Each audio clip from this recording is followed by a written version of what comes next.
कार्रवाई उससे कड़ी से कड़ी सजा मिलना चाहिए।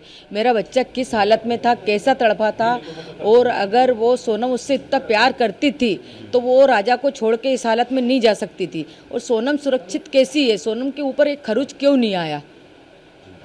तो 3 थे, 4 जने थे, 5 जने, 6 जने, जो भी उनकी टीम थी, उनको सबको कड़ी से कड़ी सजा मिलना चाहिए। ये राज कुशवाहा कौन है जिसका नाम सामने आया है? ये नाम मैंने कभी नहीं सुना। सरकार से क्या मांग करना चाहते हैं? सरकार से यही मांग है कि आज समाज पे से विश्वास हटा है। हमारी समाज में अभी तक ऐसा कोई काम नहीं हुआ था, जो आज हमारी समाज में ऐसा काम हुआ है गया, तो मतलब कड़ी से कड़ी सजा दी जाए। सरकार से मेरा एक ही निवेदन है कि मेरा बच्चा किस हालत में तड़पा, उनको भी ऐसे तड़पा तड़पा के मारो। कभी सोनम का ऐसा व्यवहार देखने को मिला आपको? नहीं, कोई व्यवहार नहीं मिला मेरे को सोनम का ऐसा देखने को। शादी राजी मर्जी से हुई थी? शादी राजी मर्जी से हुई थी, मतलब घर वाली फैमिली के उससे ही जुड़ा गया था रिश्ता। अब ये वहाँ जाने को लेकर किसका प्लान था? शिलोंग जाने का प्लान राजा ने बनाया था या सोनम ने बनाया था। राजा को बाद में मालूम पड़ा? राजा को बाद में मालूम पड़ा था, तो राजा से पूछा गया था कि राजा ने मेरे से पूछा था, तो उसके भाई उनसे पूछा था, उनने भी मना कर दिया था कि राजा अभी अपन को नहीं जाना, अपन बाद में चलेंगे तीनों भाई। तो उसने बोला ठीक है भैया। फिर राजा ने बोला मम्मी उसने मेरी टिकट करा ली है, बोले कि है ना हमको वहाँ घूमने जाना है। तो मैंने कि कहाँ जाना है?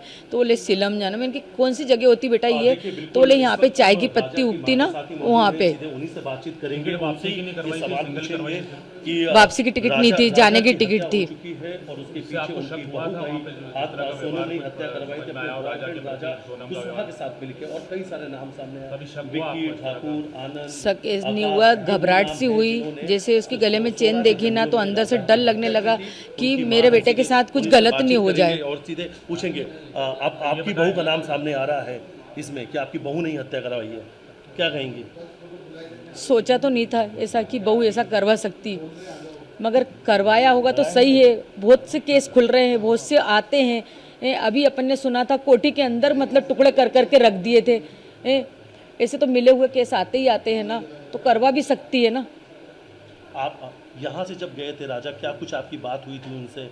और अब आपको वो सब चीज़ें सामने आ रही है कि कहीं ना कहीं कुछ गलत हो रहा था, आपको आभास भी हो रहा था कि आपके बेटे के साथ कुछ गलत होने वाला है, आपका मन घबरा जैसा है ना, वो एयरपोर्ट पे पहुंचा वैसा आवाज़ हुआ। घर पे था जब तक कोई आवाज़ नहीं हुआ उसके साथ कि इसके साथ कुछ गलत होने वाला।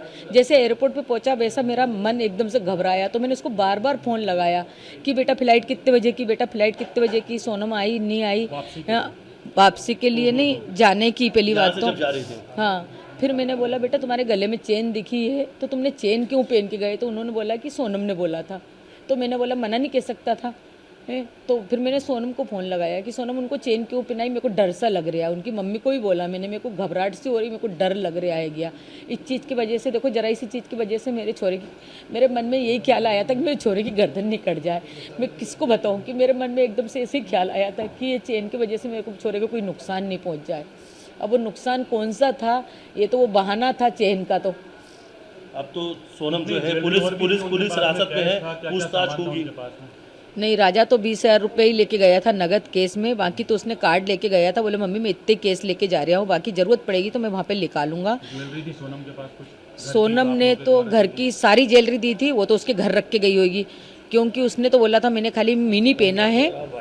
और उसका नाम क्या, बिजासन, उसके सूटकेस में रखी हुई मिली, बिजासन पहनी थी। हमने बोला था 100 महीने तक उतारते नहीं है। सोनम के घर वालों ने भी शायद इसको लेकर कुछ आप लोगों से कहा था।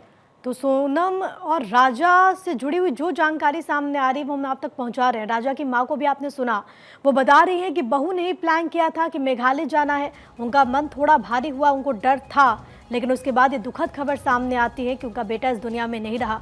क्या सच्चाई है, क्या हुआ था, ये हर कोई जानना चाहता है। नीलेश हमारे साथ जुड़े, उनका बहुत शुक्रिया तमाम बातचीत के लिए।